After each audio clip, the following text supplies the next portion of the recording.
Are you thinking about doing some home renovations this year? Or maybe you're considering creating an urban garden space within your home. Or perhaps maybe your backyard looks like this and now you need some help after that big winter storm. Well, we've got you covered. I'm joined now by Dave from the Denver Home Show and Lou from Monster Tree Service, who will be one of the exhibitors this weekend. Great to have both of you. Thanks for having us. Yes. Well, Dave, start us off and tell us about the Denver Home Show and what can people expect? Yeah, so it's coming up Friday, Saturday, and Sunday. And if you've never been to a home show before, I always tell people, if you have a project in mind at your home, you can go to a home show and talk to 4 or 5 different contractors in that field, get a sense of who you'd want to work with, because there's nothing really more personal than having someone work within your home or in your yard or something like that. So it's a great opportunity to get to know who you're going to work with. Yeah, so many exhibitors, and you don't have to worry about having all the people come to your house to give you quotes, right? You just get to talk with them and they're all there in a row. Exactly. How convenient is that? Yeah, wonderful. All right, you guys actually have a celebrity coming up at the Denver Home Show. Tell us more about who's going to be there. Yeah, we have the Unsellable Houses twins from HGTV. Now, I did hear someone say there is no unsellable house in Denver, but yeah, in Colorado. But they're gonna tell us a little about that. So they've been really popular, have a great show, and they're going to be presenting on stage, and we've got a lot of other things that are going on the stage as well. How cool. That's really awesome. Okay, the types of exhibitors that you guys are going to have at the Denver Home Show, run us through the list. Yeah, so there's, the classics, which are like remodelers and bathroom remodel, kitchen remodel, flooring, all of those types of things, landscaping, trees, all kinds of good things. But we also have a few other areas that we're really excited about. We've got a Petopia area, which is where we've got dog adoptions that will be going on at the show. And then we also have a Made in Colorado section of the show this year, where there's a bunch of local artisans and crafters that will be there at the show. And then we've got a couple feature spaces that I'm really excited about. One is a glamping feature. So if you want to go camping but you want to do it in style, that's kind of a new trend. Right. And then we've also got a luxury picnic feature that we're going to have in the show. So fun. So we're excited about some of those. Yeah, absolutely. And you caught my attention when you said Dogtopia. I was like, oh, now you're speaking my language.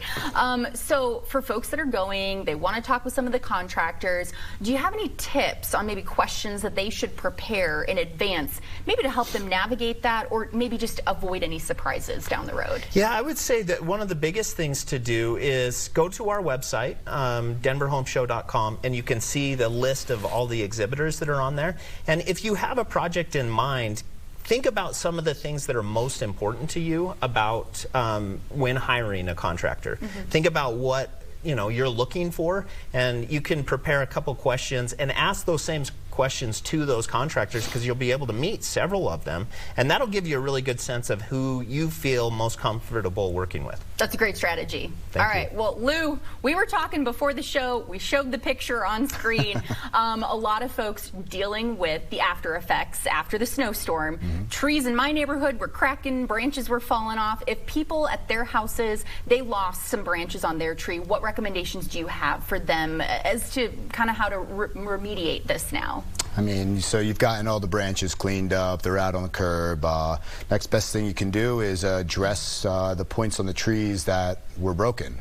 Making a clean cut is going to mitigate the potential for disease and bugs getting into the tree and allow for the tree to heal over itself in a healthy manner. Okay, and coming up this spring, what tips do you have for people to take care of their trees? As my good friend Benny Franklin once said, an ounce of prevention is worth a pound of cure. Taking care of your trees in advance is going to lead to them flourishing. If you remove all the dead branches, structurally prune the trees, mitigating weight on the heavy ends, that's going to allow it to withstand to the the severe weather that can come to Colorado. Right. Those late spring snowstorms, those heavy winds that we can get. Yeah. Treating your trees as living organisms, that they are, is going to just allow them to flourish. Well, wonderful. Well, thanks for those good pro tips, and we appreciate you coming in for the home show. Looking forward to it this weekend. Yes. And don't miss the Denver Home Show returning to the National Western Complex this weekend only. It opens Friday at 10 a.m. There are only 3 days to shop, compare, and save with hundreds of home experts and vendors. Purchase your tickets online today at denverhomeshow.com. Plus, Friday is Hero Day, and all active military veterans and first responders get 1 free ticket with valid ID. They paid for today's segment. Stay with us.